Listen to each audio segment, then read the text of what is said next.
everybody. KC0VI Tom here. I'm going to make this real short, try to keep it short. We had a good idea for a video back a couple weeks ago when we had the time change from daylight savings to central times. And if you've been with the channel for a while, you notice I've had a bad couple of years and was really on doing real good mentally wise, get back to close to normal. Well, some people say I'm never normal. But that weekend I kind of had a little stumble. Ended up vegetating on the couch, watching TV. Felt sorry for myself for a little bit. Then came around here and figured out what I needed to do and did it and got almost back to where I was then before. But what I want to talk about during that time change, show of hands. How many people change the batteries in their smoke alarms or CO detectors? How many people have CO detectors in their house? How many people have smoke alarms in their house? Yeah. They should be, and it's required. A lot of states it's required. Building code to have a smoke alarm and a CO detector on every level of their house and also within so many feet of the sleeping area of the house. I always try to change them out when time change, adjust the clock, put new 9-volt batteries, and also check the date. They all have expiration dates. Some of the units are 5 years, some are 10 years. So it's something you want to check on. And trust me, coming down with CO poisoning is not fun, and you don't know you're going to die, or it's killing you. You feel like you're coming down with cold symptoms. Trust me, it's happened to me. I was working in the garage, I had a faulty heater, and changing oil. It's the wintertime, changing oil on all the cars and doing, checking everything on the cars. And it was just, had a hard time concentrating, a headache. I was getting sick to my stomach. I thought I might as well just go in the house, go to bed. And as soon as I walked out of the barn or the garage into the fresh air, it hit me hard. Then I knew I was in trouble. I was able to just sit, got in the house, sat down, kind of monitored my heart rate and all that stuff on my own and realized, okay, it's not getting any worse. It's getting, it's going to take a little bit. I did not go to the emergency room. I probably should have. The thing about carbon monoxide, your blood will hold on to it and not let go of it better than oxygen. Oxygen will easily go into our bloodstream, but carbon monoxide will actually get in there and kind of lock where the blood doesn't want to give it up.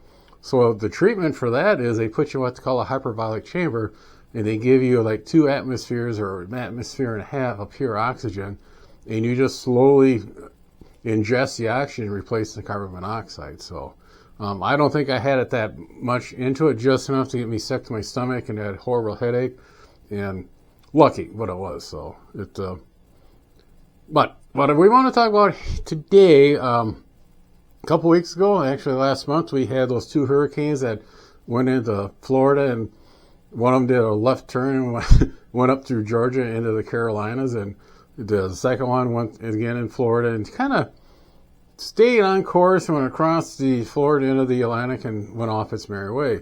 The one that went up the Georgia and Carolinas surprised a lot of people. I mean, everybody was taken by surprise at how much energy this storm carried. It didn't dissipate it like everybody thought. The weather forecast, the National Weather Bureau thought the storm would peter out to go from the category 1 and 2 down to a tropical storm and just peter out. It maintained a very low Cat 1 there for the longest time, and even in the Carolinas, and it dropped 30 inches to 40 inches of rain in places. That's more rain they see in a year, and it dropped it all within 2 days. In that area of the country, that's at the lower section of the Appalachian Mountains, so you got great big high peaks and very low valleys and very narrow valleys, and you get all that water running down. It's like a guy on a D9 cat. It will rip stuff apart, remove bridges, roads, fingerprints from walls, and it did a lot of damage. What we want to talk about with this is how do you prepare for a experience like that where you're going to have a natural disaster? And the only thing I can tell you is take a look where you're at. Here in the Midwest, we don't have hurricanes, thank you. We don't have earthquakes yet. We don't have wildfires yet. Right now, our main concern are thunderstorms, tornadoes, and blizzards. That's our severe weather category. We may get a few brush fires, small ones, but luckily we can get them put out real fast. So what you want to do is take a look at your area. Now in California, you're going to have earthquakes. If you're on the coast, you may have tsunamis. Some parts of California, you're going to have wildfires. So you want to take a look at what I need to prepare myself in case something like that happens. On the East Coast, it's a little different there also. They have hurricanes and blizzards, northeasters.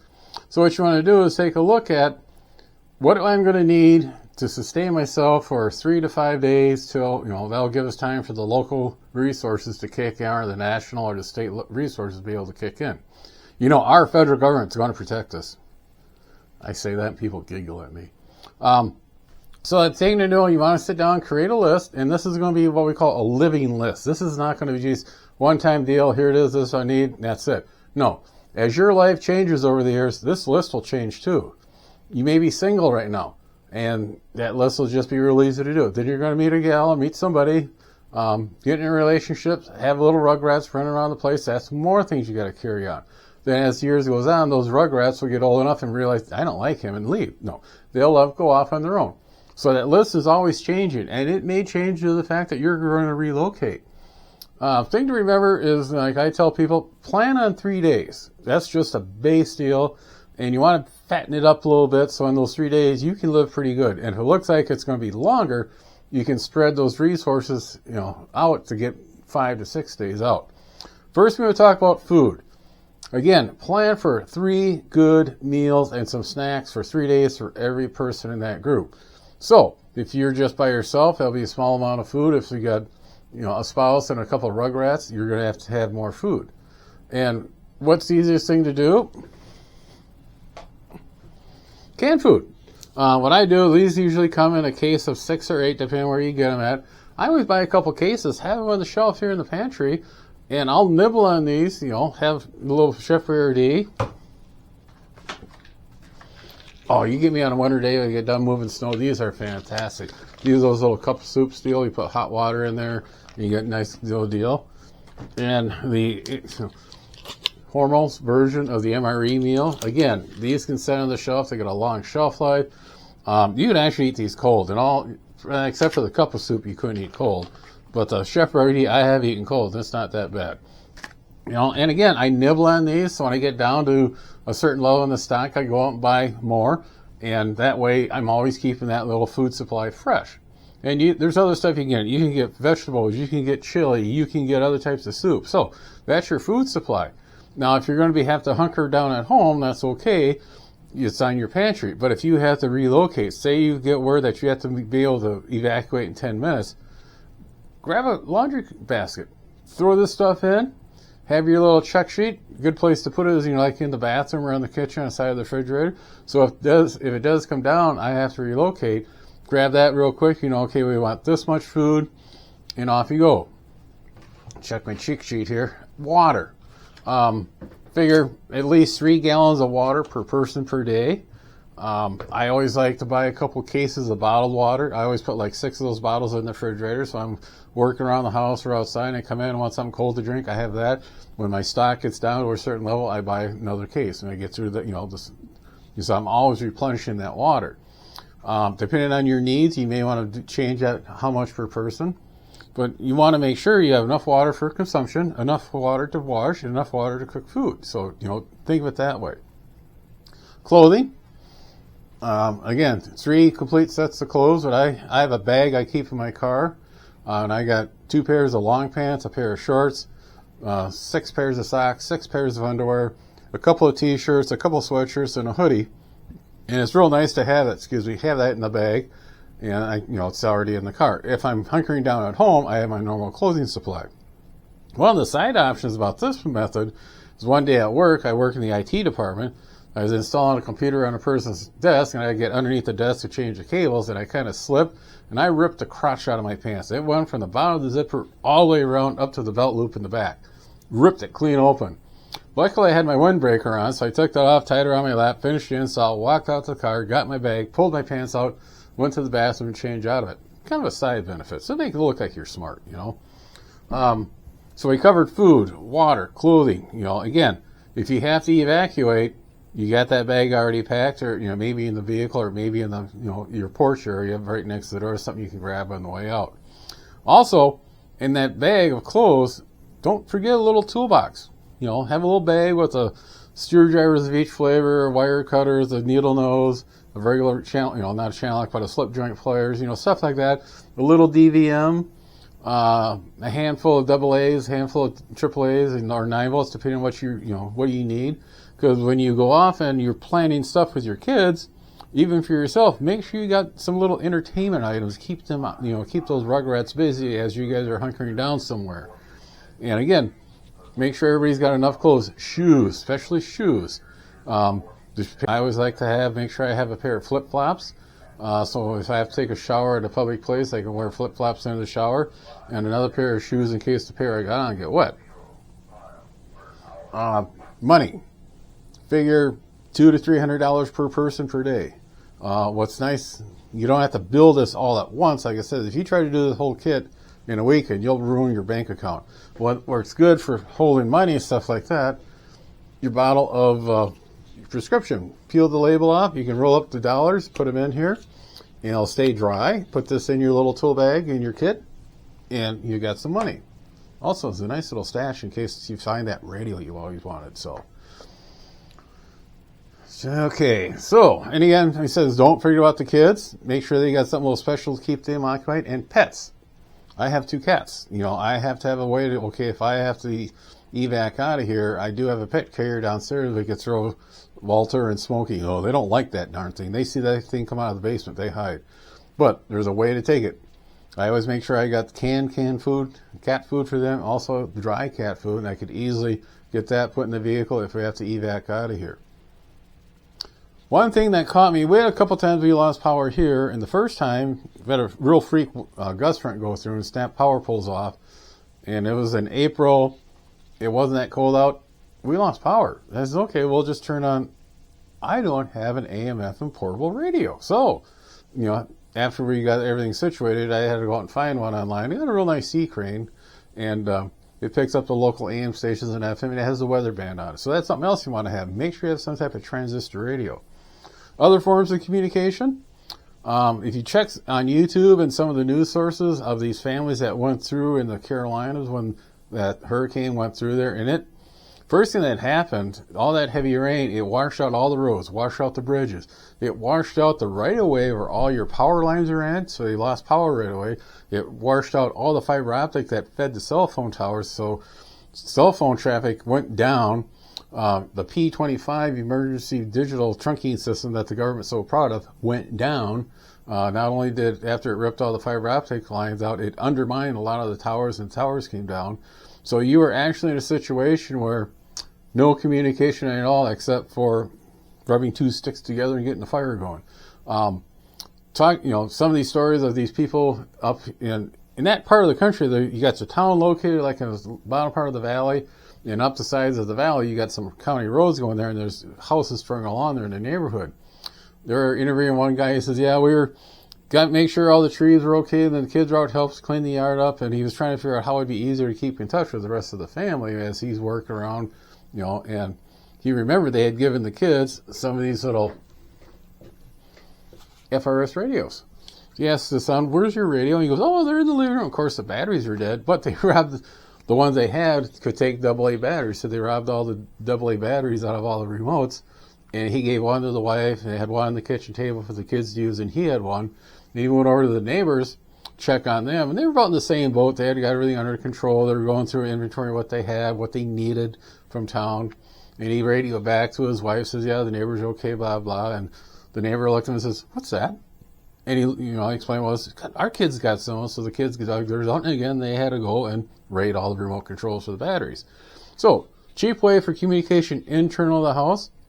And in this interview, the guy is saying, then the guy next down over was a kind of road construction guy. He had his own construction business, and he had a whole bunch of these GMRS radios. And at the time, he was calling some other name, GMSR or something like that. He had it mispronounced. And that guy started handing those out to some of the neighbors who didn't have FRS radios so they could do a little better communication. Then, of course, somebody down the road is an actual amateur radio operator.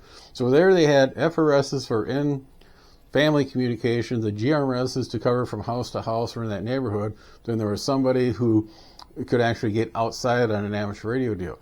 There were a couple of repeaters that were operating through all this. One of them did go down, unfortunately, and the other one that was going, I think this is by that Lake Lurie area, I can't remember the call sign, that repeater, but they started out the first day was emergency traffic. Okay, so-and-so needs help. He's got a tree on his property or something like that. That's when you have possible people trapped. We're looking for people, stuff like that.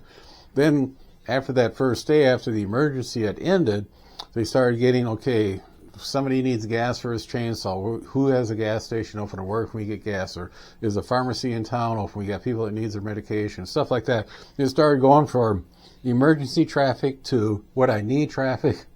Then about the third day, it was getting, everything was starting down, falling into place. And we're still, this road's open, so now you can go from point A to point B, but you can't get quite to C. And the guy that was doing the net control, he needed a break, so he just said, anybody want to BS? They're turning into a rag show where families are talking to other families about, everybody's safe and accounted for, what trees went down, stuff like that. It was kind of interesting to listen to all these stories go on. So, again, FRS radios, cheap and dirty. Kids can play with them, make sure they don't break them. Then when you have to use them. GMRS is very good. Now that the FCC is going to open up the GMRS repeater network, you can actually put a repeater, get more area. There's nothing going to beat good old amateur radio. I mean, with the 2 meter and 440, you can get to the local repeater. HF, you can get further out. So, and another thing, electricity. You got to remember, when those cricks went nuts, it undermined power lines. It crashed down power poles, stuff like that. I have a couple small generators. It could run the refrigerator, it could run the furnace. I have 4 5-gallon gas tanks that I use not only for the generators, but also for the lawnmower, the snow blower. And it's just kind of nice to have one for some other devices. And I use, it's a non-ethanol based fuel we have here in Iowa. It's a little more expensive than the standard unleaded, but it doesn't have that ethanol in it, so you don't get that buildup in the carburetor in your small engines. What I try to do is run through the first one, then start on the second one, then I'll get that first tank filled and put that in the back of the line. So I'm always burning off the gas as I'm going through the summer or winter time. Every once in a while I'll drop one of those into, the vehicle. Like the Class C motorhome right now has got some stuff in it. It's pretty old. I'll put that in there just so I can move it around instead of having to, haul that beast down to the gas station. But I always try to burn that off. The gas that we buy here in Iowa is different from the gas that you buy in California. It's different from the gas that you buy in New York. It's formulated for your area for emissions and pollution controls. Also, the gas that I buy in the summertime is completely different from the gas I buy in the wintertime, because it's formulated to be able to burn in that cold weather, and it's formulated to not to burn so rapidly in the hot weather. A good example you got to be careful in this is, one year I filled up the Class C full in December because we went to Christmas and we had winter fuel day, so it had 3/4 of a tank of gas and it sat there. We didn't get out camping in the springtime with the greenhouse operations going strong in May and June. It wasn't until July we got out camping. And it was not running too good. That gas was pretty used up. It was old gas. Remember, this came from December. Drove down to the local campground, got checked in. I made the mistake of shutting it off. Get inside, got registered, came out, it wouldn't start. It's kind of like that hot engine, that cold gas going to the gas rail kind of flashed off right away, and it couldn't go through the injectors and start. Okay, I'm sitting there. I told the wife, he says, take the dog, go down and find the campsite, and I'll be there shortly. Had the hood open, kind of feeling the fuel rail until, waiting for it to cool down. And this old duffer, he was sitting in his chair and watched us when we pulled in. He comes huddling over there and goes, ain't gonna start, is it? I go, no, it's got a little vapor lock problem. He goes, yep, that happens with old gas. You want a cold one? You got a cold one. So we had in there, BS, and talked a little bit, finished our drinks. And he says, it should start now. And sure enough, it ran.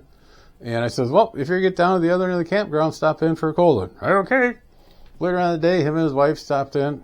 Do you mind? And, you don't see that anywhere except for Iowa, small town Iowa. So, make sure the gas stays fresh. I don't use some of this additives to gas. I don't let it sit that long enough because like on the lawnmowers and the generators, I test run the generators like every other month. I'll put like a gallon in, run them, put a light tree on them or an electric heater, just a little load. Then I let it run for a half hour, shut it down. Then I have this hand pump. I can pump the gas out of the gas tank, then I'll run the generator till the carburetor is empty. And for me, that's the best way things that's ever happened. I don't have a buildup of crud in the carburetors. I don't have problems with moisture in it. There's nothing in the fuel tank to collect it. I will add a little bit of heat to the snowblower on those really cold mornings. It seems to help it work better when it gets down below zero. So, so that's how the generators operate. Another thing, what's really handy are these little lithium battery boxes. This one here is an EcoFlow River. You start energy you're using, how long you'll operate at that rate. Then on the side here, it's got a spot to plug it into a regular house current. Then it's got this little plug here. And this little plug can take anywhere from 12 volts up to 30 volts to charge this back up. And it's pretty hefty. Now I got a larger one, but they're handy. They put out a nice sine wave. It'll actually run whatever I need to go. It could run the refrigerator for a couple hours. I've used it out in the camper playing around, just use that on the entertainment system. It'll run the entertainment system for 8 hours. So they're pretty durable. The other thing is if you have an RV, now you have a little lifeboat.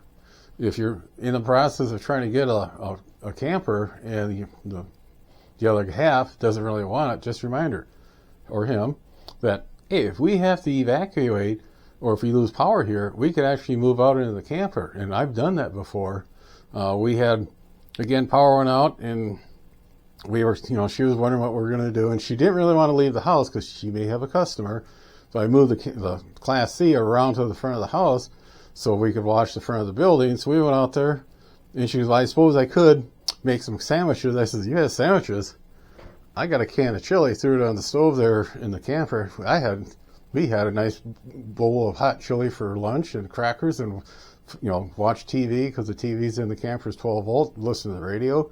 We slept out there. It was nice and warm. And the funny, till the power came on, then we came in and got the house going. I went back out there and slept because the house is still cold. The funniest thing about that whole deal was about a week after that, ran to a buddy down at the hardware store and he goes, hey, wife and I were wondering, did you guys lose any plants? He goes, no, it never got cold enough in the buildings. And I had the generator ready to go in case we did. We just sat in the camper and, watched TV and worked the radios because I just put the amateur radio gear back in from the winter break. And he just had this horrible look in his face. He goes, oh, I go, what's the problem? I go, nothing, don't tell the wife that. I go, what'd you do with your, had this great big fifth wheel. He says, what'd you do with your fifth wheel? Well, it was in the backyard sitting there. I go, what'd you guys do during the storm? We went around, got all the blankets off the beds and made a big nest in front of the fireplace, and we all stayed there. And again, make a plan. Take a look. Inventory what you have in your house right now. So when that times come, because you're kind of like in a daze, you're kind of in shock because all of a sudden, oh my God, this happened. I got to figure out what to do and get going. If you have a list of stuff that you have access to, one thing that's on there, RV. Instead of being in a cold house, you go out there, fire up the generator on the RV or the batteries, get the furnace going, and be nice and comfortable. On that, the best thing to do, make a plan. Like I said, inventory what you have on hand, create a little nest of stuff, supplies, and don't expect to get this all at once. You're going to have to build on this a little bit as time goes on. Make sure you rotate your food, your water, your fuel, clothes. Make sure kids grow pretty fast. Make sure you get those new clothes in there. So, Junior's not wearing pants that stop at his knees, unless he likes that. Again, if it's going to happen, or you want to evac, load everything, grab all the food out and all the other stuff, get in the car, hook up the camper, go somewhere. And most of the evacuations, I'll have a designated spot. You don't have to go to that designated spot. If you got another place, we kind of have a little agreement in my family. If we had to, I could go to one of my sister's place. Or if they had to leave, they could actually come down here. So it's kind of nicer if you going to evacuate somewhere and you know the people in that immediate area, or you're staying at friend's house where you can mooch dock, pull power from their house to keep to the camper. It just makes life a lot easier, and that's all we're trying to do here. Again, sit down, make a plan, and just update the plan. You'll do fine. 7-3, everybody. Be sure to tell your friends, neighbors, other hams. Subscribe, hit that bell to get notification when new videos come out. Add comments below. 7-3, everybody.